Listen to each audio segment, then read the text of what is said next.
So my story to tell is actually quite a chilling one. It happened a long time ago now, and comes from a brief and yet highly disturbing encounter. Despite it being brief, it would eventually leave a long-lasting impression on me, and will likely remain the most messed up thing I've ever experienced. My story began when I was a 14-year-old boy. To give some context, I was one of those, part of a group, but not one of the group types, shy and reserved. I had friends, but not much beyond school hours. So when one of my friends wanted me to hang out with her, it made a welcome change to my quiet after-school routine of video games. We walked back to hers from school, and she invited me into her home. As I walked in, I saw whom I quickly assumed was her dad. He had his back to me, preparing food. This was the first time I'd been introduced to him, and my first impression would quickly be, putting it very mildly, not great at all. As my friend introduced me, he turned around to face me holding a large kitchen knife. Suddenly, he lurched towards me as if stumbling forward, yelling, "Whoa!" He quickly turned the knife, pushing the handle quite hard into my chest. He then smirked with the eeriest expression on his face and said, "Only joking." My heart was pounding, and inwardly, I was freaking out. Well, I tried to nervously laugh it off. I am sure my face clearly said otherwise. My friend just laughed it off as Dad just fooling around, and led me into the living room. But as I sat down, I couldn't shake the uneasy feeling I had now. I tried to shake it off and talk to my friend, but her dad promptly entered the living room. They had music playing moderately loud on a stereo, and he cranked it to a level that sounded like a live band was playing in there with us. My friend followed him to the kitchen and soon returned. She told me she had to go to the store to get something for him, and asked if I wanted to wait for her, as it wasn't too far. Given the rather creepy encounter, my gut instinct was having none of it, and I wouldn't be ignoring it. I quickly got up and left with my friend, and we went to the store. I can't say exactly how the rest of the day went, as I can't remember, but I do know I didn't return to the house again. I wouldn't speak of what happened after that for quite some time, and just chalked it up as a really freaky interaction, locking it away in my mind. However, it wouldn't end there. He would set foot in our house a year later, dropping my friend off at a party we were having. I didn't interact with him then, though my dad did offer him a beer, and I later recalled how he just stood in the corner alone, watching everyone. I would see my friend's dad for a third time a couple years later, this time on TV, as the face of a man charged for the abduction and murder of a woman who went missing a week prior. I was stood there, right as the story broke of who he was. I'll never forget it as long as I live. Forget the sensation of my blood turning to ice in my veins. My parents later commented how they literally saw the color drain from my face in that moment. Yet in the days that followed, it only got worse. He would go on to confess while in custody to the abduction and murder of a woman who had been missing for 20 years by that point. Following corroborations of things he said previously, along with expert analysis, led the police to believe he may have actually been a prolific serial killer. He was soon probed as a potential suspect in almost a half a dozen unsolved missing person cases. However, due to lack of evidence, his involvement in these remain unclear. My mind still occasionally wanders to that first encounter. Even though his choice of victims seem to be women, I can't help but think about that music cranked up so loud. How my friend asked me if I wanted to wait for her in the house with him. If I had stayed, what would have happened to me, if anything at all? Was there any part of him that was curious, wondering about switching things up a little? Or was that knife held to my chest truly just a harmless joke of a serial killer?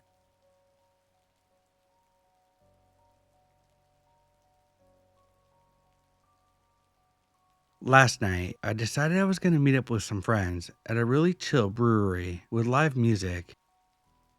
I'm a pretty big homebody, so me going out is pretty rare, but nonetheless, I went. Since I would be drinking, I decided to just Uber to the brewery, which is important to the story in a bit. My friend brought along a guy that we didn't know, but we were a pretty open and accepting group. The guy decided he wanted to talk to me most of the night, which is fine, but I just started having a bad feeling about him. I usually trust my gut, and I was right about this guy. He kept trying to get me away from the group and to be alone with him, and I was consistent that I was not interested in spending any time alone with him, and that I wasn't interested. My friends even told the guy to knock it off. At the end of the night, around 11 p.m., I called an Uber to go home, and this guy appeared out of nowhere as I stood outside the brewery. I was in a well-lit area and a lot of people out and about, so I wasn't by any means alone. He kept trying to get me to walk him to his car, and I said no, my Uber is almost here. He kept pestering me to let him take me home, and I told him numerous times that I really liked for him to leave me alone. Luckily, my Uber got there quickly and whisked me away, but even my Uber driver had a bad feeling about him. To the creepy man who thought it would be okay to try to get me alone constantly and would not take no for an answer, let's never meet again.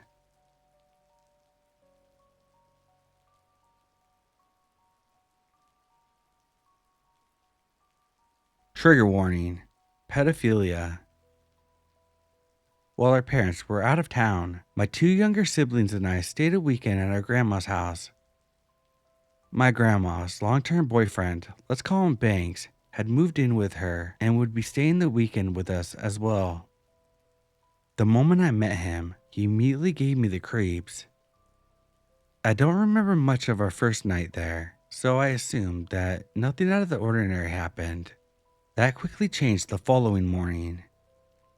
My grandma announced that she would be leaving us at home with Banks for a bit so that she could pick up groceries. As my grandma left, my brother, sister, and I sat on the living room couch watching TV. Shortly thereafter, I heard Banks emerge from his bedroom down the hall. I listened closely to Banks' footsteps as he approached and noticed that he was more so slowly creeping down the hallway as opposed to walking. I fixated on the doorway where he would appear, and when he did, he was crouched down, eyes wide and grinning with his hands positioned as if he was about to pounce towards us. He began running towards us on the couch yelling, "I'm the tickle monster," then pounced on my younger sister, aggressively tickling her while kneeling her over the couch.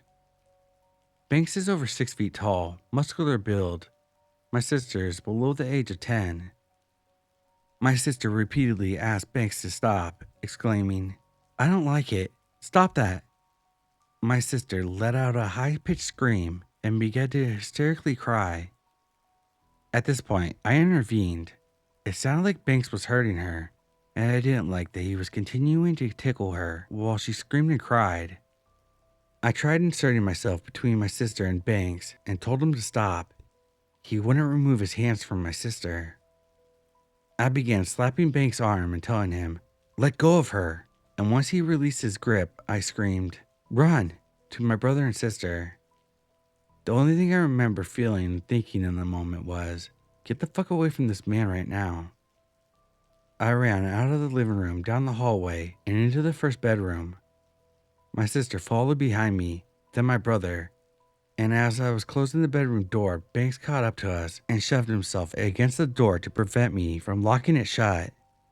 Miraculously, I was able to lock it before he overpowered me.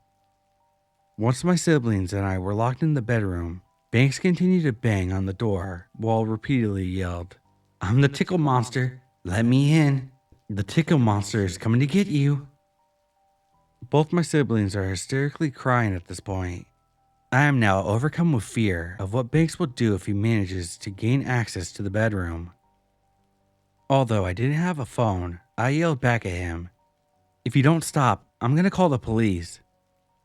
Banks backed off and I heard him retreat back into his bedroom down the hall and close the door. My siblings and I stayed in the bedroom with the door locked until my grandma returned. Banks remained in his bedroom for the rest of the night. The following morning, Banks left the house and my grandma said he'll be gone for the day working. That afternoon, my grandma fell asleep on the living room couch, and for whatever reason, I decided to go into the bedroom and snoop around. I went into what appeared to be Banks' nightstand and found his personal journal. For the most part, it was filled with nonsense and very detailed, drawn descriptions of sex. Some of the drawings had a bit of a satanic undertone, but at the time I was too young to recognize and understand what I was looking at. I began quickly flipping through it and landed on a page with big, bold black and red capital letters. It read, "If you die a virgin, do you go to hell?" Below it was a drawing of a nude girl. There were two versions of the girl standing side by side. One where she was happy and smiley, and the other face was more distorted and confused. Typing this out and revisiting it makes me feel disgusting. I don't know how to emphasize how disturbing this was. I instantly went numb and dropped the journal, ran into the living room, and demanded my grandma call my parents so I could go home immediately. My sister was ultimately covered in bruises from Banks tickling her. Strange, creepy dude. When I was around 11 or 12, my sister got with a man, and everything was fine back then. I got no problems with him. He was really nice to me and all. As I started growing up, he started to make me feel really uncomfortable. When I was 14, he started liking all my pictures on Instagram, unliking them, and then redoing it a bunch of times, day after day.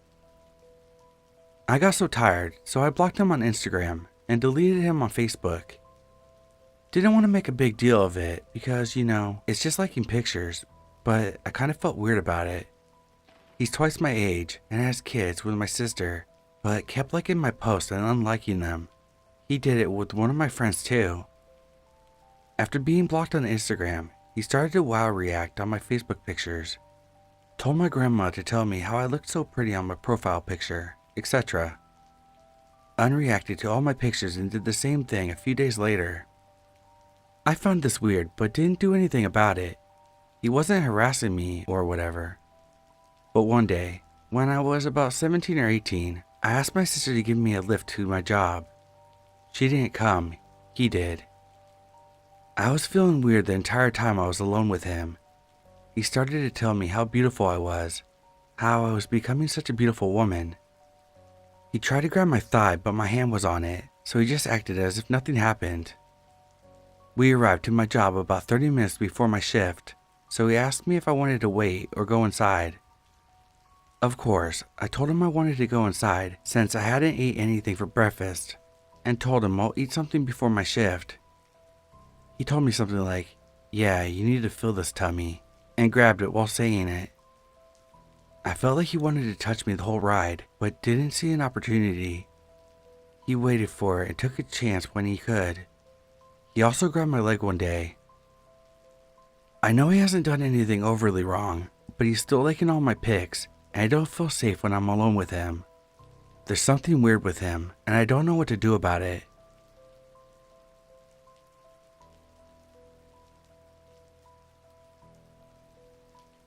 My dad's friend, we'll call him A, and his wife were passing through town, so they stopped at our house to visit. I've always been uncomfortable around A, but it's just getting to the point where I can't stand to be around him. He forced me into multiple hugs during his visit, and they always lasted way too long. He'd also run his hand down my body when he'd pull away and kiss me on the cheek when it was extremely obvious that I was uncomfortable. He sat right beside me on an otherwise empty couch to the point where I was literally squeezed between him and the arm of the couch, and he put his hand on my knee and was rubbing it. He kept making comments about how pretty I was, which aren't inherently creepy, but coupled with his other actions, were just weird. I honestly want to tell my dad how uncomfortable A makes me, but I'm afraid he won't take it well or will tell me I'm overreacting. I personally don't think I'm overreacting, but I just want to get an outside perspective.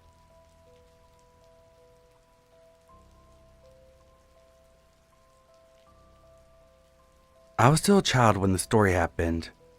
My parents were divorcing, and my father had been violent. As he was not looking for an apartment himself and was very demanding, he was still living with us during the divorce. One night I had the biggest fear of my life. My mother puts us to bed early, my sister and I. I still had trouble sleeping because I could hear my dad yelling insults at my mom for hours and hours. He didn't understand why she wanted to leave him. It was obvious, but narcissistic perverts usually don't recognize their mistakes. They think they are perfect. That night, it must have been almost midnight, and I had just started to doze off when another scream woke me up. This time it was my mother.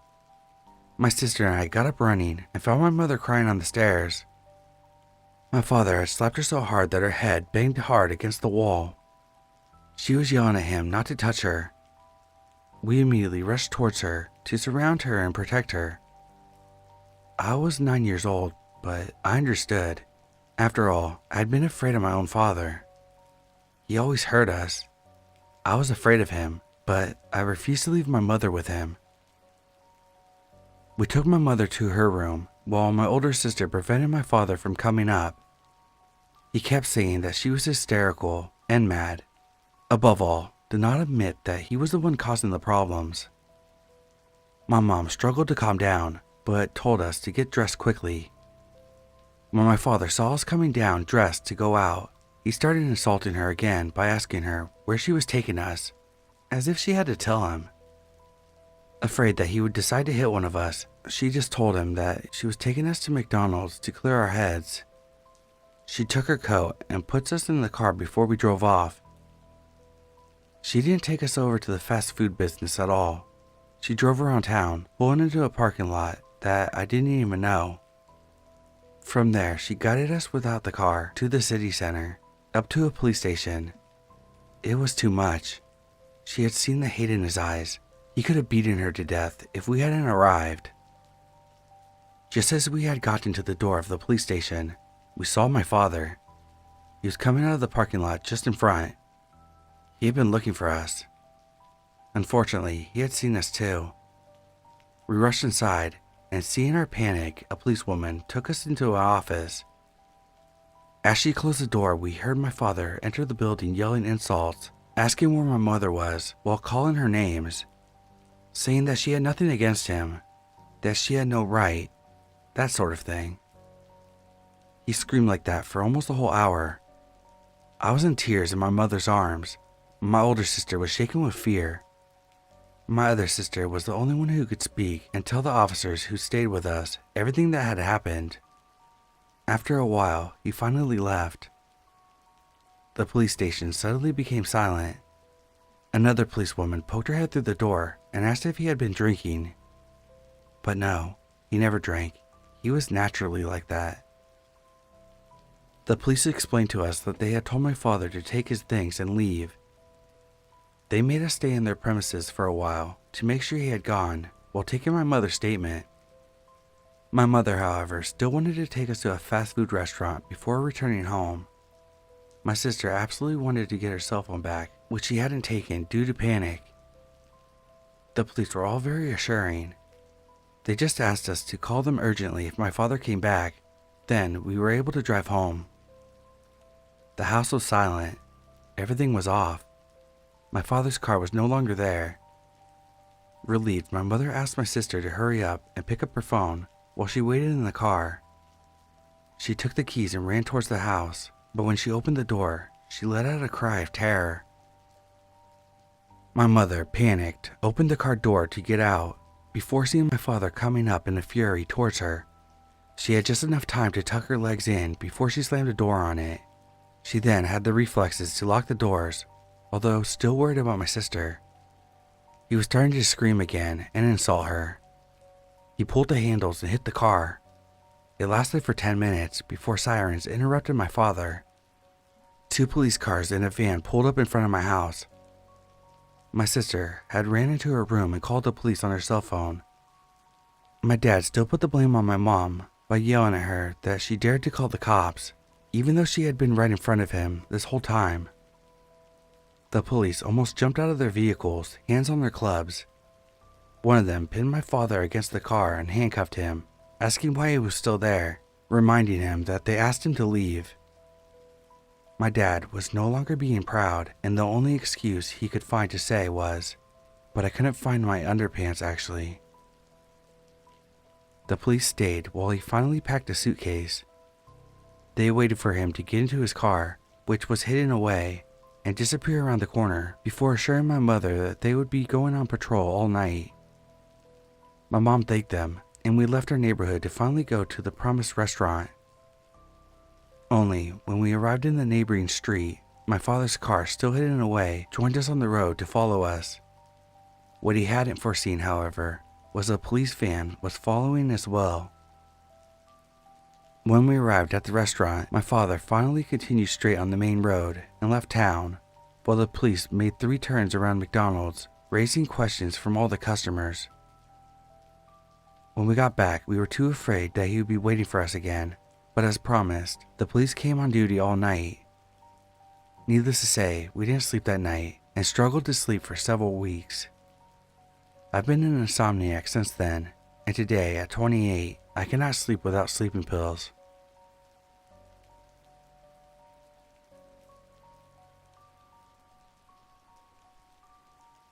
Now, this happened almost 20 years ago when I was 15 and still living back home with my grandmother and uncle. To provide some context, my grandparents had built a house together with their son, grandparents living on the ground level, and their son, my uncle, living upstairs. They pretty much built their house with their bare hands and with the help of family members. So for my uncle, that meant working his 9-to-5 job, then driving to the construction site and working there until late at night. They did this for almost 2 years, and I guess due to the stress of working non-stop, plus an ugly divorce he was going through shortly before finishing the house, he first became weird, which I guess turned into some type of psychosis.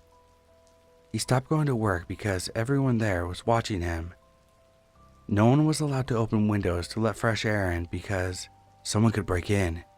All the doors in the house had to be locked because otherwise, gas would enter the rooms and catch fire. Nonsense stuff like that.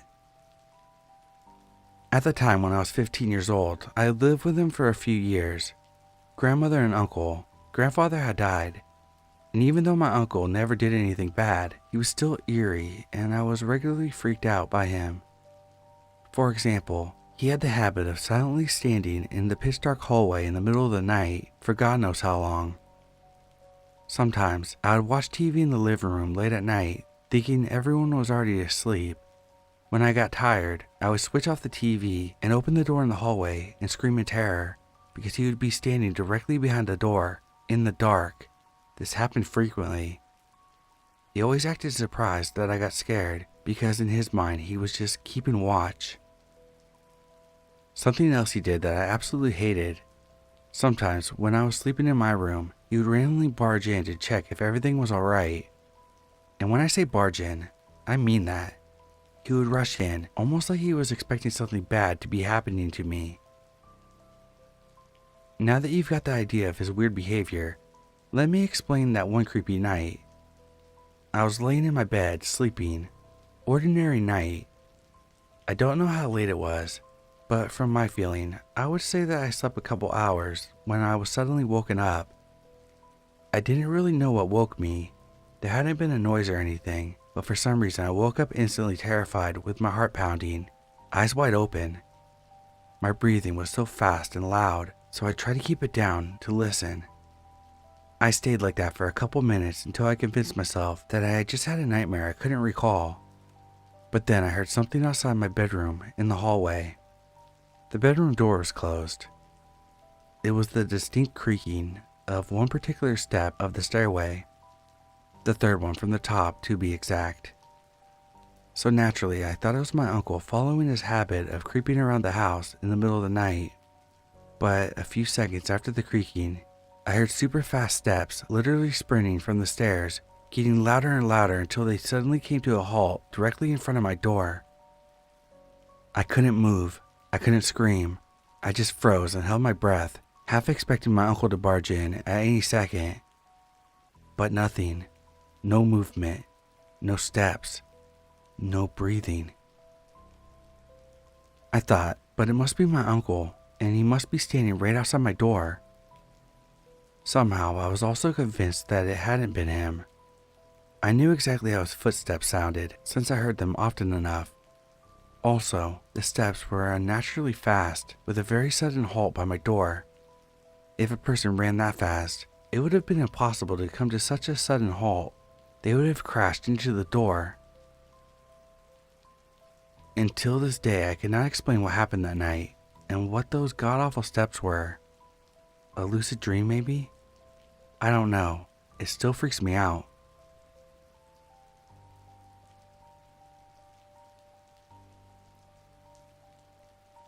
My mom was the youngest of 7 girls.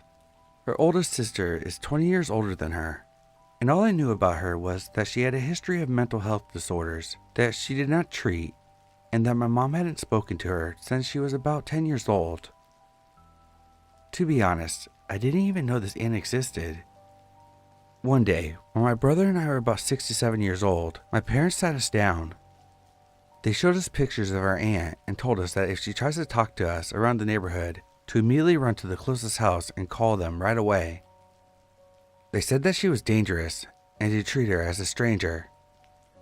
My brother and I were so confused because it was my mom's sister, but okay. Fast forward about a year and my family is at my cousin's basketball game. This is the daughter of the aunt in the story. My aunt walked out on the family about 10 years before, so there was no reason to think that we would see her. My brother and I begged my mom to let us go get something from the snack stand. So we went over and stood in line. I felt this tap on my shoulder and turned around. It was my aunt. At least it was a woman that was in the pictures. She said, "Hi, little baggie of pot. I'm your aunt." I said, "Hi," because I didn't want to be rude. She said the same thing to my brother, and he didn't respond. She then said, "Well, this line is so long, how about I take you guys out for ice cream?" I didn't know what to say. This was my aunt. I can't be rude. My brother said, "No, we have to go back to our mom now." She said something along the lines of, "Your mom said it's okay. You're my niece and nephew. I would never hurt you." Nope, that was it for me. I said, "Sorry, we have to go." I then felt a tight grip on my wrist and was being dragged with my brother for the door. I didn't yell. I don't know why. I was a kid and had a piercing scream. I just froze. I then heard, "Let him go. Those are my kids. Someone get them." My mom was running full sprint across the court. I had never seen that kind of look in her eyes. People immediately grabbed her and got my brother and I away from her. Apparently, she got charged with attempted kidnapping since my mom decided to press charges. We have restraining orders against her now. I'm 23. Anyway, my cousins took my brother and I to get food, so I don't remember much of the police part, besides telling them what happened. I only learned once I was older that the reason why my parents sat my brother and I down was because at the time, my aunt was blackmailing my parents into paying all of her bills. Phone, rent, medical, etc. She even sent pictures of my house and my brother and I, saying that she would take care of us if the money stopped. Her grabbing us at the basketball game was right when my mom and dad approached her ex-husband about the blackmailing. And he's a lawyer, so they were coming up with some kind of plan. I work as the secretary at my mom's office, and a year ago, I picked up a typical call, but it wasn't typical at all. I said, "Hi, this is... What can I help you with?" "Well, hello, it's your aunt again. Is your mom available?" "No, I'm sorry. Can I take a message?" "Just tell her that I'm a free man now, and I know where she is, and where you all are." Then she hung up. I told my mom. She told me it was okay and that I shouldn't worry. But I still worry she'll find me or show up at any moment. Let's hope I never see my aunt again.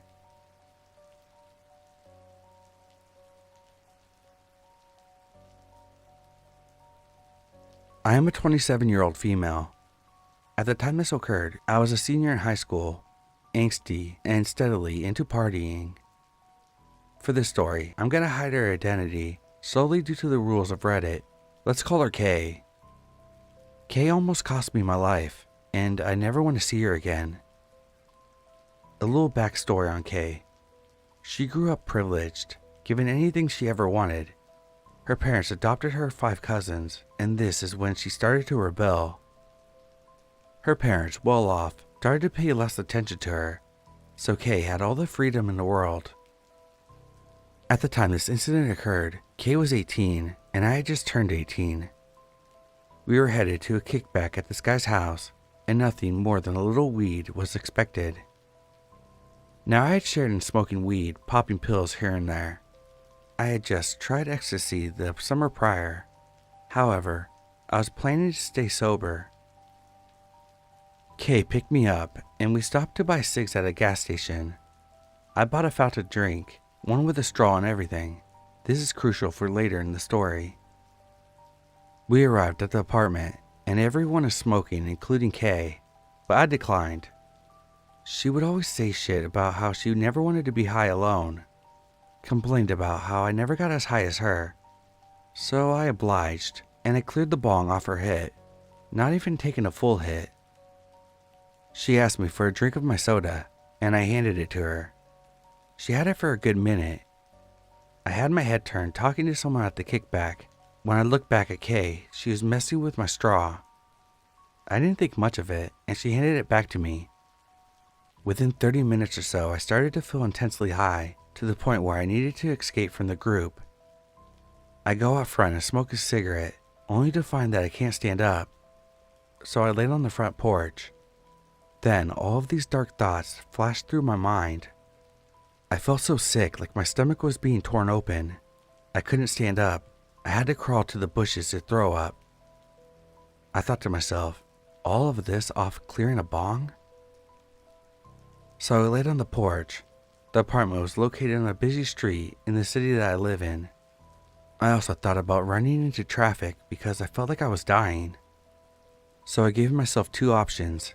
I could run into traffic and have a car hit me and end this horrible pain I was in. Or I could get some help, maybe flag down someone. My mind wasn't in the right state. I knew nobody in the kickback would take me seriously, and I knew something was terribly wrong. I thought about calling my mom. I must have dialed her number and hung up like 5 different times. Finally, I called and told her what happened and that I didn't know why I was so high. No one else was feeling the way I felt. What seemed like an eternity later, Kay came outside looking for me. As I'm puking out my guts in the bushes, she asked me if I wanted to get some food. I asked her if she was fucking serious. She laughed as I puked. What I didn't know is that my mother called my older brother to pick me up, since he lived close to where I was. He showed up with a machete, ran inside and threatened people. He didn't know who gave me what. It wasn't until I got home that my brother took a look at one of my eyes and noticed how dilated my pupils were. So they rushed me to the ER, after more puking, of course. My memory is a bit fuzzy. I just remember asking my sister-in-law if I was gonna die and telling her that I was scared. They ended up sedating me due to the fact that I was yelling and threatening the nurses. Totally out of character for me. They did a tox screen and found MDMA, the drug found in ecstasy, along with other drugs in my system. Now this is all frightening and everything. However, what I found out a few days later shocked me to my core. Kay had been at a house party the next night. Someone there said that she was passing out free ecstasy to 4 different people. Of those 4 people, 3 had seizures and had to be taken to the ER by ambulance. I'm assuming whatever ecstasy she used was a bad batch. Remember when she asked me to have a drink of my soda? I assume this is when she popped a pill inside and it dissolved. She probably crushed it beforehand or something. I have no clue. But at this time of my life, I hadn't done drugs in quite a while, especially not ecstasy. Kay also went on to tell people that I had slipped her the drug and that she had to go to the hospital. She is a pathological liar and has had to go to therapy for a long time for mental disorders. All of this happened because she wanted me to get high like her.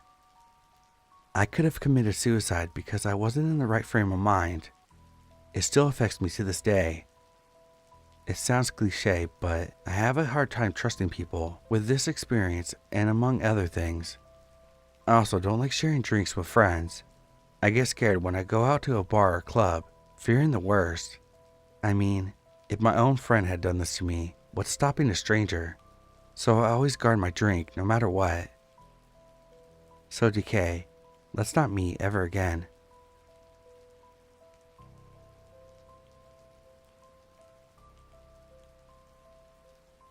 Forgive me if this is a bit scattered. This is a memory I had tried to block out for a long time. I wasn't more than 9 years old when my grandmother died. My family is, to sum it up, Irish pot-smoking hippies, so it wasn't much of a surprise when there was a keg a few feet down from her jar of ashes at the memorial service. I was basically attached to my 19-year-old cousin's hip. He was always very kind and didn't mind bringing me around with him. I remember that he wanted to rent fishing gear to keep me entertained. After a while, he had to leave, so I was back at the deck area with all the adults, most of whom were very intoxicated at this time. My mom's been sober for a while now, but she struggled with alcohol abuse, so it wasn't a big shocker for me when she was sloppy drunk at the table. I told her I was going to play with another cousin of mine. This is where my memory is a little shaky. I tried to block it out after that day happened. He was about 16 or 17 at the time. I remember we walked around and looked at taxidermy at the little weird nature museum that was there. He stared at me a lot. I remember when we were walking towards the woods, there was a biking hiking path. He told me I needed to stay with him. He told me I was exactly the kind of girl some guy would want to fuck because I had more cushion for the pushing. I was young, but I knew what he was saying wasn't right. There was something about him and the way that he tried to hold me close to him that scared me. We were probably 30 yards into the trail when I realized I needed to get away from him. I pretended to look at something on the ground and let him get a few feet away from me, then I took off. I ran as fast as I could, even though I could hear him yelling at me and chasing me. When I got back, my mom was close to passing out, but I stayed with her and my aunts. He made up some lame lie because they asked why I came running. He told them that I saw a snake and it scared me. I'm 16 now, and I thought that I was past all of this. Last month, I kept on having recurring nightmares about his face and him chasing me. I told my mom about it for the first time, and she held me while I was having a panic attack. I don't know what would have happened, but no matter what anyone says, I know it wouldn't have been good.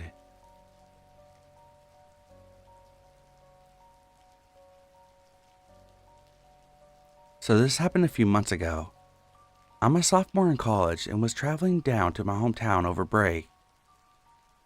I was having some relationship issues with my stepmom, so I didn't want to stay at my dad's house the night I arrived at my hometown. I phoned a friend of mine from high school and asked if I could stay at his place. I knew from social media that he was still in town, and I've stayed at his place before, so I knew there would be a place for me to stay if they could allow it. My friend, let's call him Zach, seemed like a pretty normal dude. We weren't best friends or anything, but we had gotten pretty close by the time we graduated. We would occasionally text or hang out if I was in town, catch up, reminisce on times we spent in orchestra or in English class. When I called, he seemed extremely enthusiastic. Zach is normally an upbeat guy, but this time it seemed like he was getting a brand new car. I didn't think about it at the time, and he said I could sleep in his guest room, so I headed over. When I got to his house, he was just as excited as he was on the phone. He was bringing up stuff to do like get high and watch weird movies or play video games. Zach's parents weren't home, so he really wanted the opportunity to smoke. I was pretty tired from the drive, but since we rarely see each other, I thought a little bit of bonding couldn't hurt. We played Smash Bros, smoked some weed, and just chatted for a few hours. It was longer than I wanted, but I was having fun, so whatever, right? By this time, it was getting late, around 2 a.m., and he started asking me some pretty weird questions. Like if I ever wondered what it would be like to kill someone, or if I thought anyone would miss me if I was gone. This, along with some pretty normal questions like if I had a boyfriend, or how my parents are doing, if I'm making any friends in school. It just gave me a weird feeling. But it didn't hit me until after that Zach could be assessing me for something bad. The weirdness of it all made me just want to go to bed. We stopped the game and both went into the basement where his room and the guest room were. We say goodnight, I go into my room and get ready for bed. I'm having trouble sleeping, just insomnia that I've had for a while. So I stay awake for around an hour until I hear some movement outside my room. The walls were pretty thin, so I could hear his footsteps walking past the door, up the stairs to the main floor, then back down quickly after. What struck me as odd is that I didn't hear the basement door open, which creaks when it does. The lights didn't turn on, so I was confused what Zach was doing. I heard him go back into his room, but I had this odd feeling. Just ever since I met him that night, he seemed a lot different than he's ever been. I decided to look him up on social media and Google to see if there was anything out of the ordinary. Everything seemed normal until I found his Tumblr. His Tumblr was very disturbing. There were graphic drawings of mutilated bodies of humans and animals, links to suspicious looking websites that I didn't dare click, text posts, stories about murdering, cannibalism, necrophilia, and torture. There are photos of guns, knives, and axes, which after looking closely at, were taken from his bedroom. The last post, around a week prior, was a post from the account saying, "I wish that I could find someone easy to kill, like a homeless person." I was immediately filled with dread. I knew that he was going to do something. He must have gone upstairs to lock the door. I packed up my things. Luckily, I packed lightly. I opened the small window to the top of the bedroom wall. I started desperately climbing through it, and as I was pulling my leg through, he opened the door. It was dark, but the streetlights illuminated enough for me to see that he was carrying something. It was long and shiny, so probably a knife. He didn't say anything. I didn't say anything. I just turned around, hopped in my car, and drove off as fast as I could to my dad's house. I immediately blocked him everywhere and reported his Tumblr account, not before telling the police. They said they couldn't do anything as the guns were registered under his dad and he hasn't actually done anything yet. Nevertheless, I told my other high school friends not to hang out with Zach. Ever since then, I've been creeped out whenever I meet new people. Just the fact that I knew someone so well could be a person that wanted to hurt me so bad, who could kill me. I don't know what you're doing now, Zach. I'm not sure I want to know, but I hope you're getting help. Anyways, let's not meet again.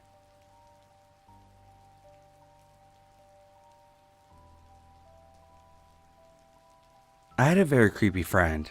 We'll call him Ben. I believe he might be a dangerous psychopath, or at worst, a serial killer. Ben and I met on Facebook in 2014, and he came to meet me in Romania in the summer of 2015. He seemed a bit odd, but otherwise okay. One strange thing about him is that while he was at my house for a week, he didn't bathe for some odd reason, so he stank. Anyways, I show him around Transylvania. We hang out in a few cities before he leaves. Our friendship continues online, and in 2016, I moved back to Canada. In May of that year, I fly over to Vancouver to hang out with him. Now, it's important to know, this guy is a major gun nut. He collects a lot of firearms and claims to have briefly been in the Canadian Army. He also claimed he worked as a mercenary and was in Georgia during the Russian invasion in 2008. He claimed he shot 2 people there and also suffers from PTSD. I get there and his apartment is filthy. I'm talking trash everywhere. 2 cats that made the place stink of cat piss. This guy kept his lights on 24/7, and on his wall was a clock that played a loud tune every hour. His behavior towards me while I was there was somewhat disrespectful, but I just took it as a buddy messing around with me. He said mildly creepy things, but again I brushed it off as him being a prankster. I leave and again our friendship continues online. During this time, his conversations with me become darker and more hostile in a passive-aggressive sort of way. Ben is also a hardcore alcoholic who drinks until he passes out. He does all sorts of antisocial and downright vile things while drunk. Also during this time, 2016-2017 period, he said that 2 men briefly lived with him for a short time. When I pressed him about what happened to those 2 men who had lived with him, he changed the subject quickly. After what happened in 2018, when I last met up with Ben, gave me a strong suspicion something bad might have happened to them. So fast forward to 2018, and me and my parents are driving to Vancouver from Calgary. Perfect time to meet up for a day or two with Ben. Big mistake. And we met up at a bar near his house. We have a few drinks and he goes home for the night. The next day we meet up and his behavior towards me is disrespectful in a passive-aggressive way and extremely creepy. And he's very subtly disrespecting me to all his coworkers. He's putting me on the spot and trying to make me look stupid to everyone around. He was a supervisor, so no one was going to say anything. This man is obviously a psychopath. This is where it gets to the point where I believe my life is in danger. We go back to his place. He's drinking a beer and rolling a joint. A movie is playing and Ben is getting tipsy. He's basically now adopted a speech pattern in our conversation where I feel as though I'm being interrogated or toyed with. He's playing a video game on his computer. I'm watching a movie. By this time, I'm feeling very uneasy. My gut instinct is telling me to leave. Generally speaking, you always listen to your gut instinct. That primal thing inside of you that's linked to fight or flight is best to be obeyed. Now, as the day progressed and as Ben was becoming drunk, he starts saying very weird things. He was mumbling about, "I don't care for anyone but myself. I don't give a shit about people." There's a loaded shotgun beside the table. He looks at his computer screen and starts mumbling about being a madman with a gun. A few minutes later, he turns to me and says, "Hey, what if I put some MDMA in your drink?" Followed by, "Haha, I'm just kidding." The cat and mouse game continues. He's now talking about knowing a guy who is HIV positive and how he's going to get that guy to give him an infected needle to inject himself with HIV so he can live off government benefits for the rest of his life. This guy is fucking unhinged. I'm sitting there in disbelief at how vile this guy really is. I want to leave, but I also don't want him to know that I'm ready to go. It's an awful, vulnerable feeling. He has another beer and turns to me. I'm now feeling very uncomfortable. The talk is now about food. He turns and looks at me straight in the face and asks, "So, if it was your last meal, what would you have?" He had a stone-faced look mixed with a little bit of malice. I knew I had to flee. My heart was pounding. I needed to make my move. With adrenaline rushing through my body, I tell Ben in a very calm manner that the weed I had is making me feel funny and I need to get a bit of fresh air. I quickly put on my shoes and leave before he has any chance to stop me. He makes me promise I'll be back. I go downstairs into the sunlight. I feel like an animal that just escaped slaughter. The place I'm staying is not too far from Ben's house. I'm wise enough to not have told him where I'm staying exactly. I start walking, feeling like I just escaped certain death. The phone rings. Ben is asking me where I am and that he's panicking. I tell him I'm taking a breather. Meanwhile, I get to my cousin's house. I somehow manage to get inside. Night has fallen. The guy is calling my phone constantly. When I answer, he's trying to get me to meet up with him and go for a ride. The tone of his voice was flat and fake. He says, "We just had a bad night." He's desperately trying to get me to go for a ride with him. I block his number. I block him on social media. That was the last time I spoke to that scumbag. In my many online conversations over the years, Ben would drop clues here and there about his past. They did horrible things during his supposed gig as a mercenary. He would go on drunken tirades about bad man having done bad things. Deep down, I think he is a psychopath, a potentially dangerous one at that, and I just hope he never murdered anyone, other than the 2 people he allegedly shot while on combat duty. Vancouver is a sketchy place full of missing people. I guess we'll never know.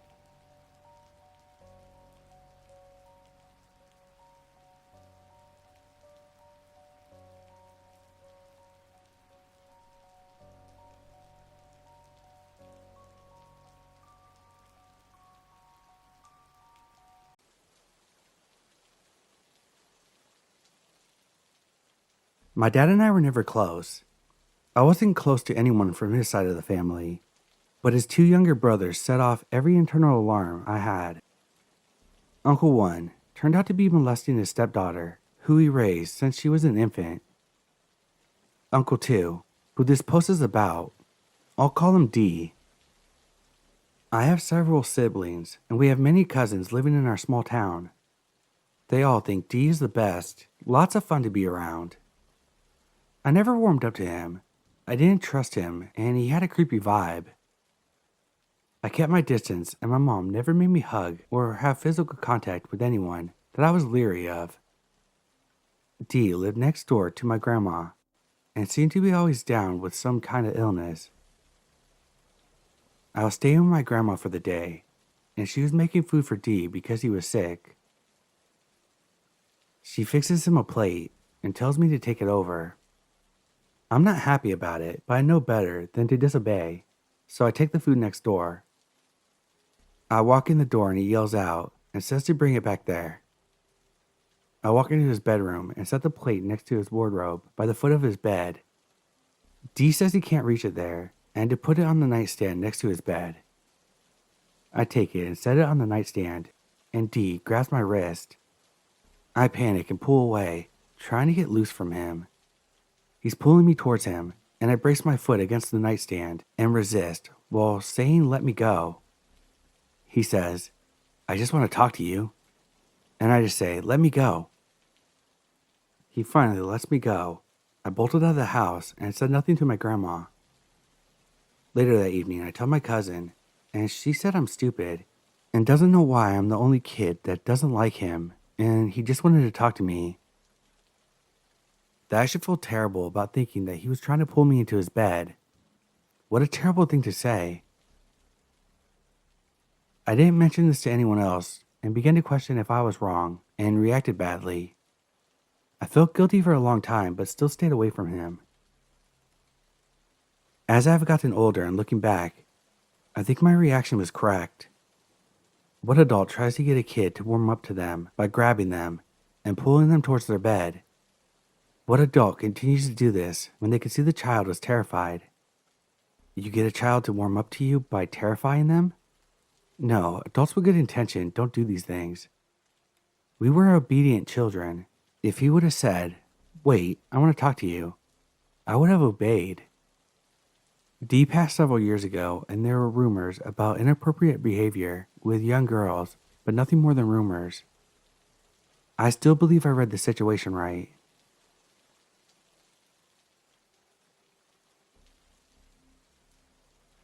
I honestly don't know where to begin or deal with this entire situation. To keep it short, I've been touched in my sleep by him for 4 times now, and throughout them all, my mother hasn't really done anything about it but yell at him through text. She sent me a screenshot, but that was it. It's a little infuriating since he would manipulate her into thinking that he was just putting a blanket over me. To which I reply, "Who the hell is he to put one on me? And you're just going to ignore the fact that he went into my room." He also guilt-tripped her, saying, "We can't do much if that's what she thinks, because you know I'm not the one to do that. Let her be. Just pretend to be mad at me when she comes home." My mom acted poorly. It was too obvious. Mind you, I've gone through past situations with family members, grandfather and cousin.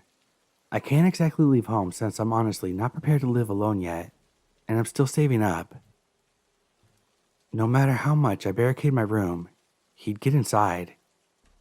I had to hide and change my toothbrush because it was always used. I had to wear a bra even when I went to sleep. I'm seriously reaching my limit. I woke up to the sound of a kiss close to me. I thought to myself, my mom wasn't home because she was at work by 6 a.m. I continued to pretend to be sleeping, and I heard him whisper, "I love you," close to my face. I've never been so creeped out to the point that I trembled. The next day, my mother was away again. I bought so many locks, and yet he was still able to get in. I woke up, continued to pretend to be sleeping, and jolted my eyes open to see him sitting there watching my face up close. He scrambled to the door. That's when I knew I had to do something, and I'm not safe anymore. I sleep with a weapon on me every night now. I never told my mom about these recent behaviors because I know she won't believe me, sadly, or do anything serious about it. So if it ever happens again, I'm gonna have to muster up all my courage to stand up for myself and confront him.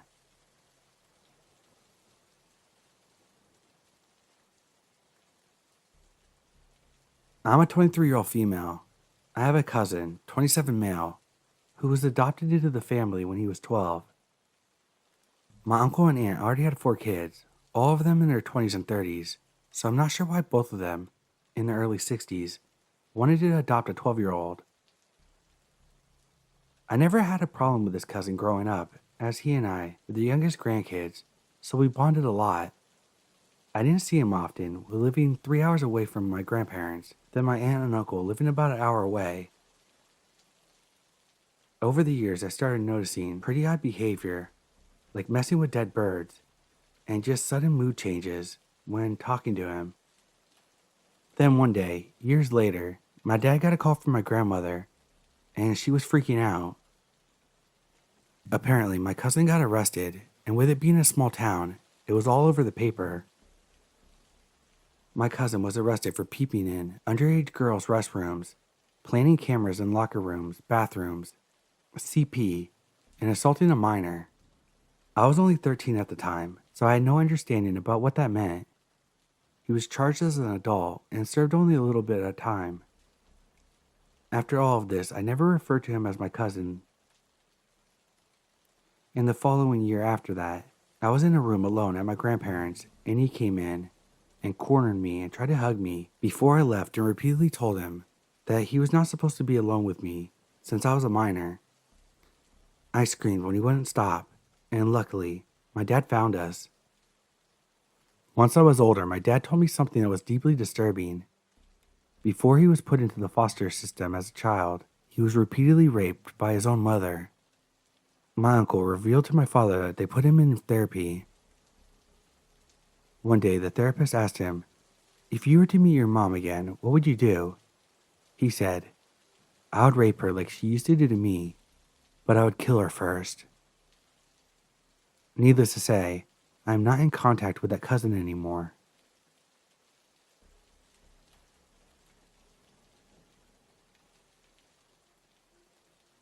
This happened when I was 17 and still in my senior year of high school.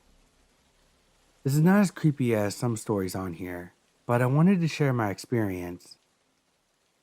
My boyfriend at the time texted me saying he had been hanging out at his friend's house, who lived pretty close to me. He asked me if I wanted to hang out with him for a bit, so I agreed. He picked me up around 8 p.m. and drove the couple miles away from my house to a mobile home park. He parked in front of a pretty large-sized mobile home. I felt uneasy because this mobile home park wasn't in the safest neighborhood. This place itself looked a little run down, just like the rest of the homes here. We entered through the right side door, up the small stairs, in a carport. Directly in front of you when you first walk in, there's a kitchen and dining room. If you look towards the left, there's a living room that's located in the front of the home.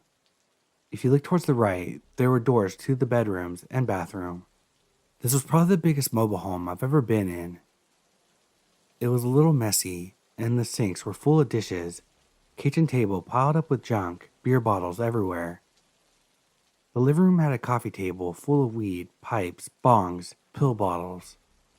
Just a bit of backstory. My boyfriend at the time had a bit of a drug problem that later on became worse. Before you judge me, I wasn't aware of the severity at the time. I think he occasionally partied and had experimented, which is sadly really common in the town I grew up in. Little did I know, he was doing a lot more than I knew behind my back. So this problem he had led me to meeting a lot of his friends who also were into the same stuff. I was introduced to his friend who was sitting on the living room couch. I don't remember his name, but we'll just call him Jake. Jake seemed friendly. He was about our age. I learned quickly that he lived with his aunt and uncle, who I was also introduced to. His aunt wasn't social at all. She was in the kitchen, then left to the bedroom and closed the door. There's something strange about Jake's uncle. Something seemed off to me, but he was overly friendly to me, so I brushed it off. He was probably in his 50s, thin, kinda tall, like 5'10", and had blondish gray hair that was receding. Jake's uncle started packing a bowl for everyone. He sprinkled a white substance on top. I sat down on the couch while they all passed the pipe around. I declined. Weed was still illegal at this time, and I've never been a social smoker. I remember his uncle asking me why I wasn't smoking. I really forget how this part was brought up, but Jake's uncle overheard my boyfriend and I talking about cats.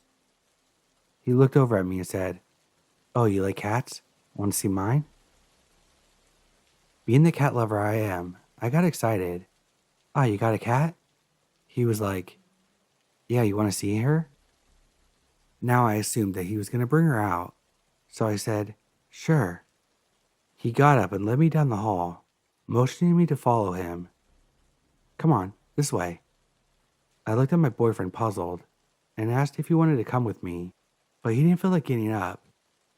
I really didn't want to come off as being rude if I didn't follow, so I got up and followed him down the hall to the very last door located at the end of the hallway.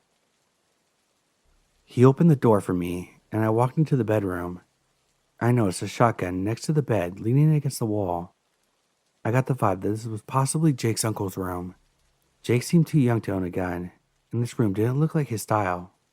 It looked like a guest bedroom or a room for someone older. I wondered why his aunt went inside the other room. I'm not sure what's going on in their personal life. Maybe they slept in separate beds. It could have definitely been a possibility. Anyway, right next to the bed was a beautiful white long-haired cat on her scratching post inside the room. I went over to say hi and pet her. Jake's uncle walked in, and I heard the door close quietly behind him, almost as if he wanted to be discreet that he was closing it.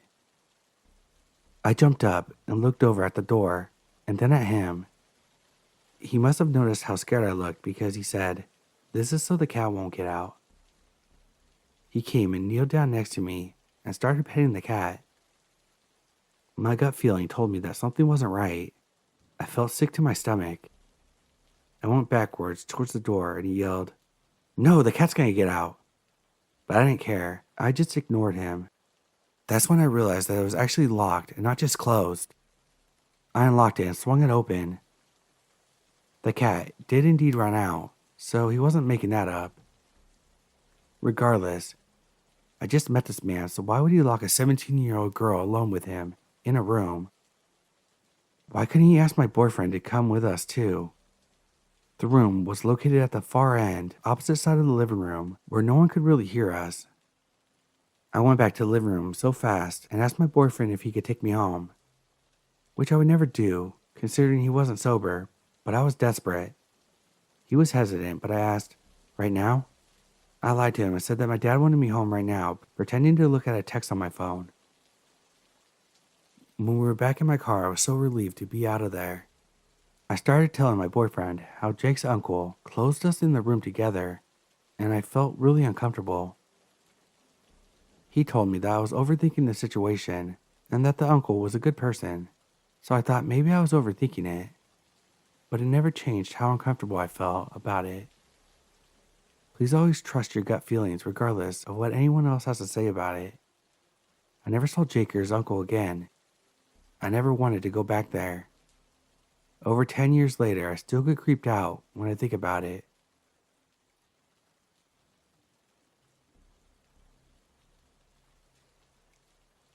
When I was about 7 or 8, my 3 cousins, Chris, male, 8, Kate, female, 11, and Jen, female, 6, got a stepdad. Everyone was super excited because my aunt had been a single mom for years, and her job at the 7-Eleven across the street from her low-income apartment complex wasn't quite cutting it. Uncle T, their new stepdad, was cool, well-liked, and made good money. He moved in with them, and I would go over every now and again, spending a week or 2 at a time. Uncle T was hardly there because he worked so much, but when he was, he gave me really bad vibes. I had grown up in an abusive household and had, and still have, pretty good creepdar. And while Uncle T did nothing out of the ordinary, I always felt sick around him and didn't make much eye contact with him. Maybe not creepy, but he used to come behind me when I sat on the couch watching TV and put his tongue on my nose, which I thought was gross at the time, but not necessarily weird because I wasn't sure of what the boundaries for an adult and child interaction should be for that young of age. And not having an uncle before, I thought it might be normal uncle stuff.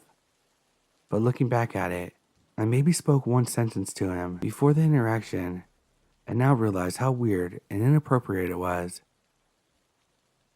Even though I got a creepy vibe, I was always jealous of my 2 cousins because Uncle T was always spoiling them and their friends, taking them to the mall, buying them things, taking them to the movies, giving them cash, etc. But I never seemed to stick around at my cousin's place long enough to partake in this.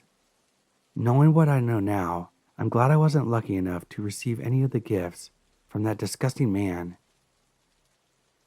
After about a year of my aunt being married to Uncle T, my cousin Kate confided in one of my brothers, her age, that Uncle T was abusing her and Jen. Kate said that he would make her give him BJs and would make her invite her friends to sleep over. Kate was instructed to make her friends go into his room and do sexual things to them, telling them that he would kill them or their families if they told. My 6-year-old cousin Jen recounted being raped, saying, "I thought I was going to die." It eventually came out that he was also sexually abusing 2 of his biological sons and was put away for a long time. I'm glad that they got out of that situation. But what makes me sad is the fact that my aunt remarried another man that would hack Jen's phone, making it to where all her messages she got or sent went to his phone as well. He would pretend to be guys she knew at school and would sext her with these guys, getting pictures of her and everything when she was 14. When my aunt found out, he said it was to protect her and it was dismissed. My poor cousins have endured so much real trauma from these creeps, and their lives reflect that trauma.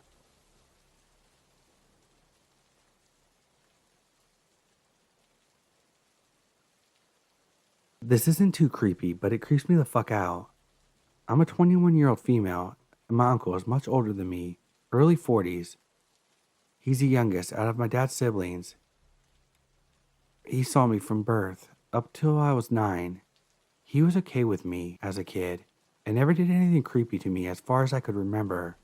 However, when my parents were together, my mother always warned me not to get too close to my uncle. When I was 9, I moved away with my mother to a completely different city up north, and she told me things about him and my grandfather. It made me feel gross hearing them. However, I can't lie, I did doubt her, as she had the tendency to exaggerate every story she told. Little did I know how right she was. When I became 18, my dad's family and I met up in the city at that time. It was great. I saw my cousin, who was a year older than me, and we all caught up on what I missed. I interacted with my uncle again too, and was friendly with him, just like everyone else in my family. Though I regret it now because he saw my fun side, and I guess that motivated him to interact with me. He looked much older and grew a large gut and became almost bald. It had surprised me because he looked like your average TikTok star when he was younger. That meeting was okay. However, he began acting strangely with me afterwards. He'd always managed to find a way to touch me, such as putting his finger under my neck or chin to turn my face suddenly towards him, like a cheesy rom-com or something. It was not in the private area, but he was always touchy. This for me was a yellow flag, as our culture is strict, and men don't touch women at all, even in a friendly manner. None of my other male relatives have behaved like this in the past, except for my grandfather. So he made me feel weird, and I had forgotten all of what my mother had told me about them. One time, a particular incident occurred when I was at my cousin's house, and he was there too. My memory is hazy, but I remember he whispered a question about why I'm so shy, and he was so close to my neck when he said it. I could feel his hot breath on my neck, which made me have cold sweat. He wouldn't leave me alone and kept asking me questions, forcing me to interact. Another thing in my culture is women are told to be hospitable and will not cause a scene, as it's extremely shameful, and the woman would be blamed, even for legitimate reasons. He would always do childish expressions at me whenever I would accidentally make eye contact with him, and I noticed he was always staring right at me.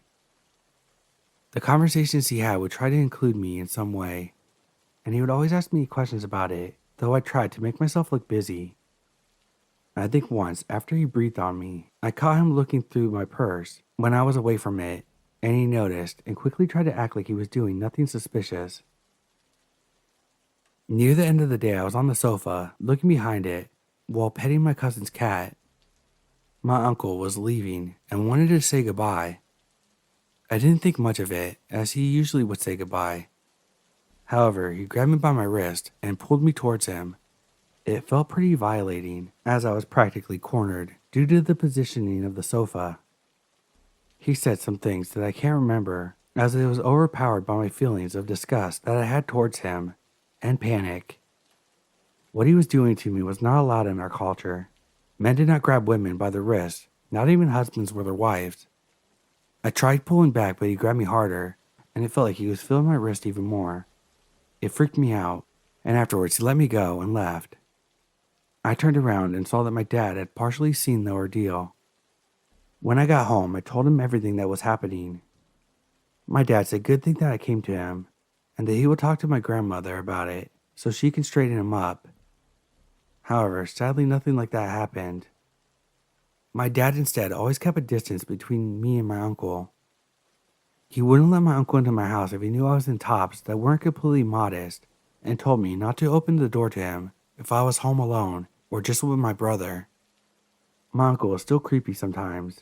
He was recording a video of my little cousin's birthday, like everyone else, but he spent some uncomfortable amount of time just filming me, and I was obviously uncomfortable. My dad did call me towards him and kept me under watch while my uncle was near. Once, my uncle had come over and knocked like a wild man for us to open the door so he could deliver us some food our grandmother had made. It was late, and did the same thing to our cousins. My dad has told him that we wouldn't open the door for him if we were home alone, but my uncle wasn't happy with that. The weird thing is, he just had a baby. Mysteriously, his wife has never met us or interacted with us our grandmother had made. I also don't know why he chases after me specifically. He doesn't act like this to my other cousin, and I'm not a looker. I wish I had listened to my mother from the get-go and just steered clear from him since day one of meeting him. I really hope someday I can get away from him. I think he's really creepy. I sadly don't think he will ever get what he deserves due to my misogynistic culture.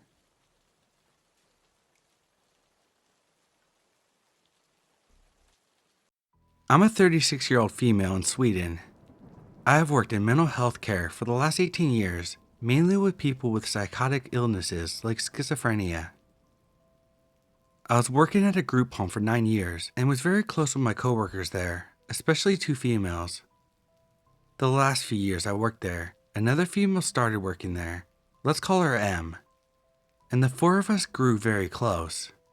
She was very timid, shy, friendly, and we all got along well. She was, however, often on long-term sick leave because of her own mental health issues, so we didn't meet much at work. But she would show up at our after-work dinners, so we continued to stay in touch with her, even when she wasn't well enough to work full-time. She told us that she had a history of schizophrenia herself, just like the patients we were treating, but that she was medicated and hadn't had any psychotic episodes for years. Since I have education in psychiatry and a long experience with schizophrenia, I have no judgment towards people suffering from the illness, and it didn't bother me being friends with someone who had a diagnosis like that. And even after what I'll tell you, I feel the same way. In the summer of 2023, I had moved on to work at a new place, also within mental health, but this time forensic psychiatry, like a halfway house for mentally ill murderers. The four of us stayed in touch and still met up now and then for dinner parties. M told us that she had been evicted from her apartment because of an incident where she accidentally entered a neighbor's apartment in the middle of the night. She told us that in that huge apartment complex, the doors all look exactly the same, and that she simply walked into the wrong door by accident, that the neighbors had created a scene out of pure drama and reported her to the police. I somehow felt like that sounded out of proportion to evict someone just for that. Perhaps the landlord took that kind of action because he judged her based on her medical history, and I felt bad for her. I questioned her if something else had happened, and she claimed that nothing did, and that was the full story. In Sweden, it's very difficult to get a contract for an apartment when you have gotten evicted. You pretty much get blacklisted. M asked if she could move in with me. Since she was literally on the street, literally homeless, I said, of course she can.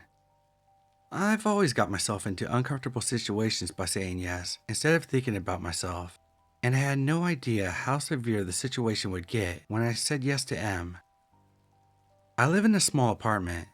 It's one bedroom that pretty much only fits a bed and a desk, a living room that fits a couch and a TV, no room for an extra bed, a small kitchen, and a small bathroom. I have 2 cats. We decided that Em was going to live in the living room, and I offered to throw my couch out so she could get a bed in there. She said that she was fine with sleeping on the couch since it's comfortable enough. I insisted on giving her a bed, but she declined. There's a door between the living room and bedroom, but between the living room and hallway, there is just an open valve so she wouldn't have total privacy. I hung up a thick velvet curtain covering the valve so it at least gave her the sense of a door and more privacy than nothing. There's another door from the bedroom to my kitchen, so I have 2 doors to my bedroom. I have to have one of them open at night since my cats like to go in and out, and they also use the litter box in the bathroom and food and water in the kitchen. I naturally kept the kitchen door open and not the living room door since that's where Em lived, and we wanted to keep our privacy somehow. She wasn't working at this time because she was on one of her long-term sick leaves, and I was working shifts where sometimes I had to wake up at 6 a.m. and sometimes I didn't get home until like 11 p.m. I have severe insomnia and need to combine 2 different sleep aids, and even with that I still wake up easily. I told her that I would appreciate it if she could try to stay quiet those nights when I have to get up at 6 a.m., but that it's fine if she's loud when I'm off work or when I do the evening shifts. She was a heavy smoker and a coffee drinker, so I bought her a coffee machine. Yeah, I know, I'm a weirdo who doesn't drink coffee often, so I didn't have one. I wanted to make her enjoy her living situation more. The coffee machine in the sink is placed right outside my bedroom door. The kitchen is very small. So the first night together, I had to get up at 6 a.m. for my shift. As usual, I had a hard time falling asleep. Emma had been up several times that night to go out and smoke, and I woke up every time. At 5 a.m. she started making coffee, and since it's literally outside my bedroom door, I got wide awake from the sounds it makes. I asked her in the nicest way possible why she was up this early, asking if she had plans today. I mean, she's on sick leave. Why not sleep at 5 a.m. if you can? And she just said that she couldn't sleep. I said, "Oh, I'm sorry. I would just appreciate it if you could wait on making your coffee till 6 a.m. since I really need that last hour of sleep because of work." Adding to why I need sleep is that I have epilepsy that gets really bad when I don't get enough sleep. I usually get a lot of seizures when I don't get at least 4 hours of sleep. I knew that I was probably going to get seizures at work now, meaning that this day would be both stressful and potentially dangerous for me, since there's a huge risk that I fall and hurt myself. She said she really wanted coffee with her cigarettes, but that she would try to wait the next time I have to work. I accepted it and went on with my day, but things didn't get better. She continued to wake me up early in the morning and throughout the nights, and continued to promise to stop, but insisted that she really wanted coffee with her cigarettes. I suggested making coffee that night before, or drinking iced coffee, or a Coke instead, but she didn't want that. I may add that she demanded me to be silent at 10 p.m. because that's when she wanted to go to sleep, and I respected that. She used to get these moments of binge eating where she would empty my fridge and pantry from everything I had. I remember this one time I had bought a big loaf of bread, and she texted me 30 minutes after I left the apartment saying, "Hey, I'm sorry, I ate your loaf of bread. I will buy it back once I get money." Like the entire loaf of bread in 30 minutes? I had told her when she moved in to feel at home and what's mine is yours, so I couldn't really get mad, but it started to annoy me for two reasons. It was getting kind of expensive since it was in such a huge amount, and it was always in inconvenient times of the day, like after the evening shift when the stores were closed, and I came home hungry and she had emptied the kitchen from everything I had bought the same day. Em had long black hair that was everywhere, all over the sink, the floor, the bathtub. I'm no clean freak, but I think anyone could understand that this isn't the nicest thing to step in or see everywhere in your house. She also left her fingernail and toenail clippings on the bathroom floor. There were also pee drops on the toilet seat every time she had been to the toilet. I saw a silverfish on my bathroom floor, never ever seen one before that. And they eat hair, skin, and nails, so I figured this fella probably enjoyed life because of the new dirty conditions my bathroom was in. At first, I didn't want to say it straight out because I thought it would hurt her, and I didn't want to make her uncomfortable. So I just put a broom and dustpan in the bathroom to imply that we needed to sweep the floor more often. This didn't seem to work, so after a while, I told her in the nicest possible way with a smile on my face, "Do you think we could try to clean the floor in the bathroom more often? We tend to lose some hair when we brush it, and I'm afraid we might get pests. I saw a silverfish the other day and don't want it to get worse." I always make sure to say we instead of you, so she wouldn't feel attacked. She promised to think about it, but nothing changed. I started dating a guy and was head over heels for him. He was also in a roommate situation, so we had a tough time getting any alone time. I asked Em if there was any chance that we could get one night to ourselves every now and then, in the apartment, and that she of course would get the apartment to herself as well. She didn't like that idea and claimed that she had nowhere to go, no friends or family. Now I wasn't asking her to leave for 24 hours, just a few hours so we could get some quality time together. She could just go to the library or take a walk or whatever. I was at work for 8 to 10 hours, 5 days a week, so she got a lot herself. One of our coworkers realized that this was really tearing at my mood, to never be alone for myself, and I started feeling really suffocated. She offered that Em could stay the night at her place. After all, they were friends too. Em said she didn't want to bother her, but we told her that she didn't. They're friends. She's more than welcome, and I really just wanted one night to myself with my guy. I didn't understand why she was making such a big deal over leaving me and the apartment for just one night. She eventually accepted and spent the night there, and I spent the night away the next week so that she could get more alone time too. When I came home the next morning from my night away, I saw that my cat's water bowl was completely dried out. There was no spill on the floor, and it looked like it had been wiped out with a towel or paper. I had filled it to the brim the night before. I asked her how this was possible, and she said the cats must have tipped it out, but there's nothing on the floor like I said. My cats are overly social and usually cuddle up with strangers after just a few minutes. I noticed the cats withdrew from her more and more over time. The last couple of weeks, they never left my bedroom except when they ate or used the litter box. It seemed like they were scared of her, which I couldn't figure out since she was so timid. I had an old saucepan from the 1960s that meant a lot to me. You probably wonder how a saucepan can mean a lot to someone, but it was my grandmother's, and it was the only thing I have that belongs to her. My mother used to cook for me with it when I was little, so it had a great nostalgic value to me. She burnt it one day and made no attempt to clean it. She just left it on the stove and went out to smoke. I found it ruined and cried. She didn't even say I'm sorry. She also broke dishes several times and didn't bother to replace them or apologize. This added to my frustration with her naturally. It had probably gone 2 months now, and she kept waking me up at night, kept binge eating my food, never cleaned, never left the house, scared my cats, and ruined my things. I realized that she stole some of my prescription pills, lots of them as well, and I only get one per night, nothing more or less. And as you already know, I really needed them. I had 20 of them on my nightstand when I left for work, and when I came home, they were gone. She denied it, which was pretty hilarious since no one else could have been there. My frustration was getting heavy. The summer heat was strong, and I felt locked up in my teeny bedroom with 2 cats, never getting any time to myself, never any alone time with the guy I was dating, except for every 14th day. My apartment was messy, and she was stealing from me. Out of nowhere, my old elementary school classmate texted me on Facebook asking me how I knew M.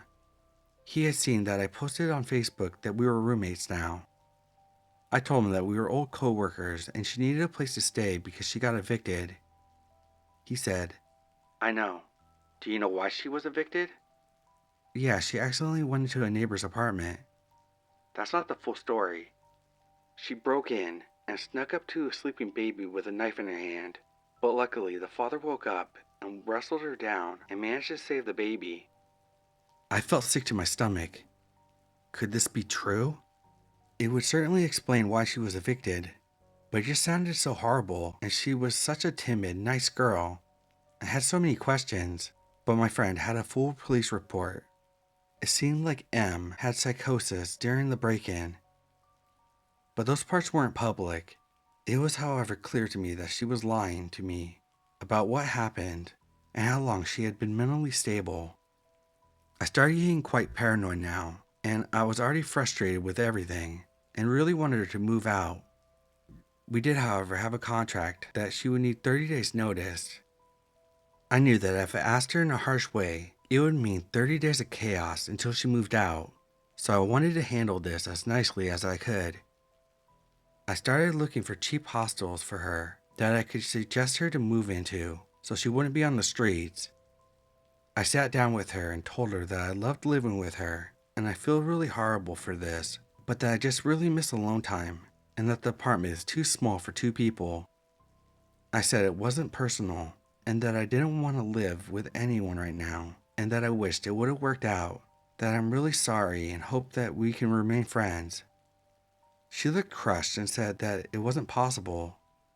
I showed her the hostels I found, and said I understood that it wasn't the ultimate situation, but that I really needed her to move out because I felt suffocated, and also the summer heat was making it tough to always have the door in my bedroom closed, and that it was tough for me to get sleep, etc. She said okay, she was going to try to move out, but not until 30 days had passed, and I said of course.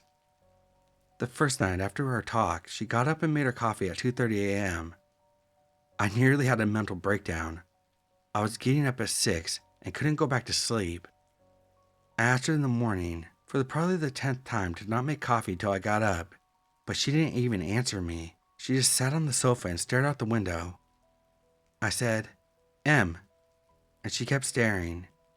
I was freaked out, but left for work. She kept being weird, kept making a mess, kept waking me up, kept eating all my food. and all I could think about was the incident with her and the baby and the knife. I eventually got so pissed off about being woken up by the coffee maker, so I unplugged it and stored it in my attic, which she had no access to. It may be childish, but I was getting tired at this moment. My sleeping pills were stolen, and I was starting to feel like Edward Norton in the beginning of Fight Club. Well, the next night I woke up at 4 a.m. by her making coffee in a saucepan. I tried to talk to her again, explaining the situation, but she just stared and didn't reply. Me being frustrated and on the tipping point, I took the saucepan and stored it in the attic as well. I know, but how it's going crazy. I just wanted her to stop with his nightly coffee routines and get the hint. The third night, I had the guy that I was dating sleeping at our place because I was getting really paranoid now over her weird behavior. Not speaking to me, just staring into space. I woke up from a very light snooze by him poking me. He whispered, "Look." In the doorway, Em was standing there silently, staring at us. This was like a scene from a horror movie, with her long black hair over her face. I kid you not. I didn't say anything at first, because I wanted to know if she just stood there for a second, doing something by the door. But I realized after a while that she was actually standing there just staring at us. This reminded me of the ending of Paranormal Activity, when Katie just stares at Micah in the final scene. So I sat up and said, "What are you doing?" But before I could finish the sentence, she just slammed the door shut, and I heard the sound of something metal falling on the floor and her running into the living room. I yelled out, "You need to leave," and started crying hysterically because this was turning into a fucking nightmare. Of course, I didn't go back to sleep, and I was really happy that I had company that night. I just kept asking myself, has she done this before? Stared at me in my sleep? The next day, when I got out of bed, I opened the door that she had slammed shut and saw a kitchen knife on the floor. So that was a metal sound I heard before she ran off. I took all the knives and locked them in the attic as well. I then asked a friend of mine to come to the house and be there with me when I told her to move out immediately, that I couldn't wait 27 more days. During the conversation, I really tried to stay calm. I knew she had a mental illness. I know she means no harm.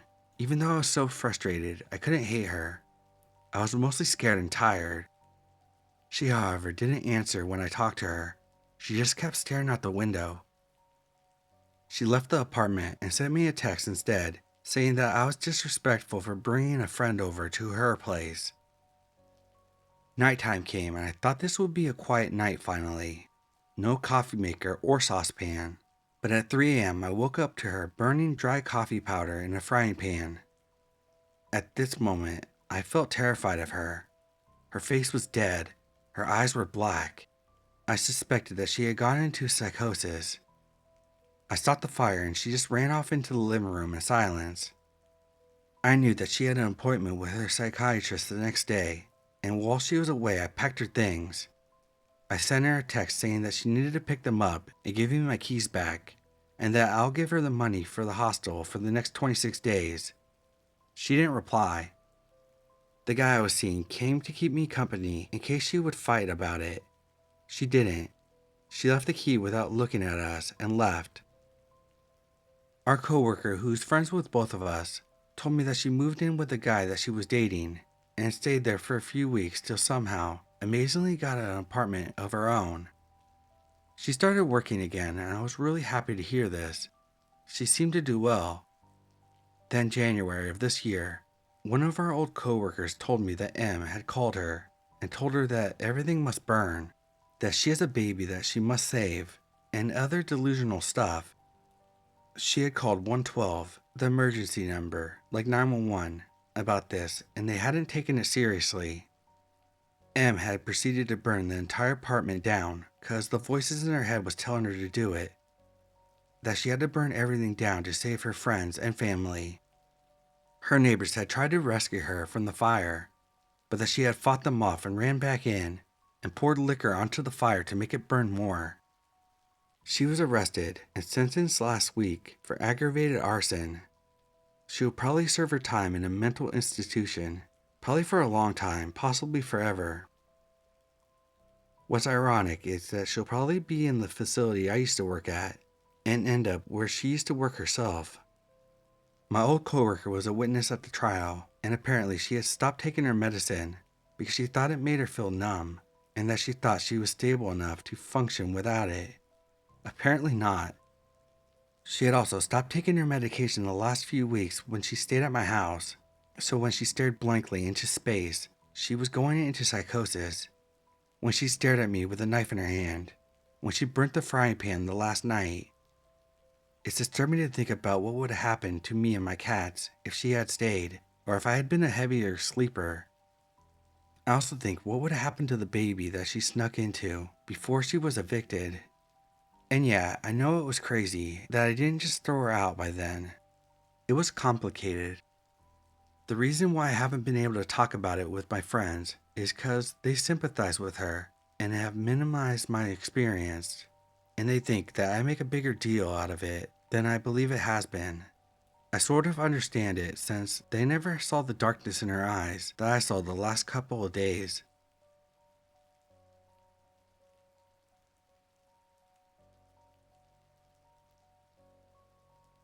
Trigger warning. I'm a 35-year-old woman, but this encounter happened when I was around 14 or 15 years old, so about 20 years ago now. But the memory is fresh and vivid as though it happened yesterday. I hadn't even thought about the story in many years until I came across the subreddit, and after reading some of the other stories, my own personal memory of this story came flooding back. Everyone in my family, some still do, used to see this one family doctor for many years for all our medical needs. We'll call him Dr. D. We've been seeing this doctor for so long. He was even there at the delivery of my birth, where he held me in his arms when I was just a newborn baby. From then on, I would see him for everything. Every time I got sick, for all my shots, etc. So it was only natural that I would go see him the day I needed to get my first pap smear. I had just started to become sexually active for the first time with my very first boyfriend at the stage, and I had been taught in sex ed as well as from other various sources that once a female starts becoming sexually active, they also need to start getting the pap smear test done. For those who don't know, a pap smear, pap test, is a test or procedure done by a doctor to check for cervical cancer in women. The test is not painful in any way, but can feel a little bit strange, uncomfortable, and invasive, as it requires a swab to be inserted inside to collect the sample.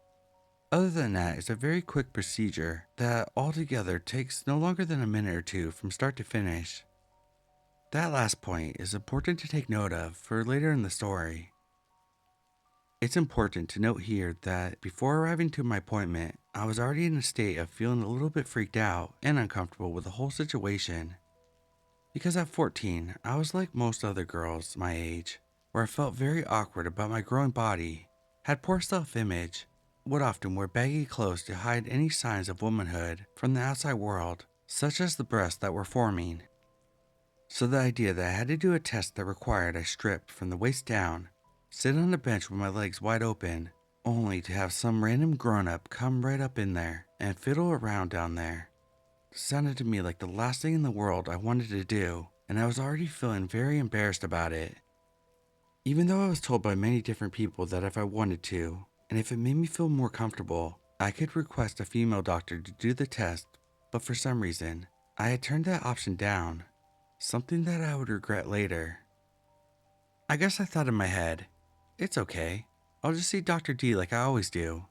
I mean, he is my doctor. I've known him for years.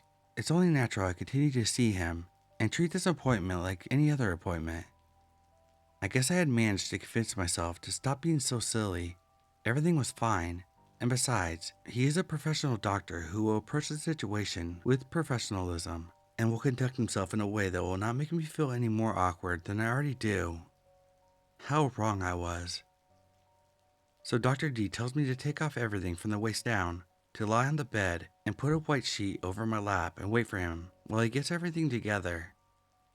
I do this, feeling a bit red in the face, but I do as he asks, hurriedly, as I'm impatient to get this over and done with quickly.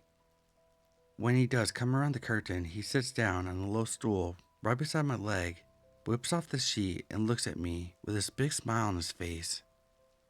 He proceeds to have a conversation with me about, well, I don't remember what about. However, what I do remember was it wasn't at all relevant to the situation at hand, or anything to do with the test, or any medical information in relation to me whatsoever. I just remember that he had chosen that moment to talk about trivial things like, so how's the family going? Or, what level are you doing in school now? Things of that nature. Honestly, I wouldn't have been listening to anything he was saying at the time, as all I would be thinking about is me screaming at him to hurry up and get it over with. That I did not like having a chit chat with him while my private bits are in his face. But if I had thought for a second that this ill-timed catch-up session would be the most uncomfortable thing to happen to me in that moment, I would be wrong. As he is chit-chatting away to me, as well as going back and forth between making eye contact with me and flashing me a wide smile to looking down to my private areas with a deep, penetrating gaze, he all of a sudden wraps his hands right around my inner thigh, closest to where my knee is. He does so just gently, almost like he's just resting his hand there for a second. But it makes me do a little jump. He doesn't seem to notice though, and continues talking. And as he's talking, I'm realizing that he slowly started circling his thumb on my inner thigh into a slow, gentle caress. Immediately, alarm bells start ringing in my head. I'm thinking to myself, what is he doing? The action was almost like he was trying to soothe or relax me in some way, sort of how a mother might use her hand to do circular motions on her crying child's back in an attempt to soothe. But why? Was I maybe being outwardly obvious about how uncomfortable I was in the situation, despite my best efforts not to show? And even if that's obvious to Dr. D, is it normal for a doctor to do the soothing action on a patient? And on top of this, how much longer was the whole damn thing gonna take anyway? I thought it was meant to be a real quick procedure. That's when deep down I started to realize that something was very wrong with the situation, or that I started to sense his intentions weren't good or appropriate at all, because he started to move his hands slowly up my inner thigh towards my private area, still caressing me with his thumb and still gazing directly at me as he went. It was when his hand reached the destination that my legs started to shake uncontrollably, not for any other reasons other than the fact that I was scared and I just couldn't help myself from shaking in fear. Then 2 seconds later, the tears started to slowly form and roll down my face as it let out a little whimpering sound. Of course, Dr. D immediately noticed this, but doesn't at all stop or spring back like you hope he would in that situation, as though he might realize that what he was doing was wrong and decides to stop what he's doing. No, he just continues to do it more intensely and says to me, "Honey, you're shaking. What's wrong? Why are you feeling so nervous? Don't be nervous, honey. Just try to relax. Everything's fine." And just continues to caress me. It's almost like he believes his words and actions are actually helping me relax, when quite clearly it's doing the complete opposite. But for some reason, I don't say a word. I don't tell him to stop or back off. I don't move a muscle other than the uncontrollable shake. What's even more baffling about my behavior and reaction at this point, I even quickly try to wipe away and hide my tears from him so he doesn't see it, because for some reason, in that moment, I feel bad for him, because I'm worried that my tears and distress might be making his job harder in some way by me being a challenging or uncooperative patient. I can't explain why I thought or reacted this way, other than the fact that I was just a young 14-year-old girl who was freaking out and just didn't know what to do in this unsettling situation, especially because it was happening with someone I knew my entire life and had looked up to and trusted for a very long time. Anyway, it relieves me to say that he eventually did perform the test, and that the story doesn't end with any further graphic details of some sort of sexual assault or anything of that nature. He did, however, act completely oblivious to my distress throughout the whole thing. Acted the whole way through like he wasn't doing anything wrong, and that everything was normal. Oh, and remember how earlier I mentioned the test should only take 1 or 2 minutes at most to complete? I was on the table for 15 minutes with him, which might not be a long amount of time, but to me, it felt like years in that moment. Do you want to know what the worst part is? The moment I got home to my parents, I burst into tears, flung myself into their arms, and proceeded to tell my entire story.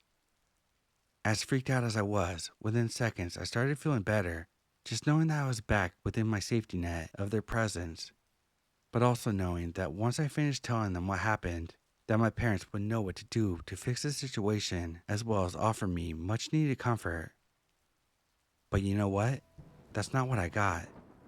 What I got was being immediately thrusted out of their embrace and then straight away got the biggest telling off session of my life. They didn't believe a word I said. In fact, they got angry at me for being a troublemaker and making up stories about their trusted family doctor who they have known for years, and they knew for a fact wouldn't do anything that I was accusing him of. Then they told me to stop crying and immediately grounded me. I was in complete and utter shock, and to this day, I'm still not sure which one was worse. My doctor doing what he did, or my own family's reaction to the situation. Both experiences ended up hurting me deeply. So nothing ever came of the situation. I had to bottle it up inside and bury it all away, and he got away with it. The only thing I had in my power to do was make a decision to never see him again, which I haven't to this day. There have been many times where I had thought about reporting him to the police, especially fearing for the well-being of any other women patients in his care. But after how my parents reacted, I convinced myself the police probably wouldn't believe me either. If it came to me against him, I believed I would lose, so I stayed silent. I just truly hope that nothing awful has ever happened at his hands to anyone else after my experience.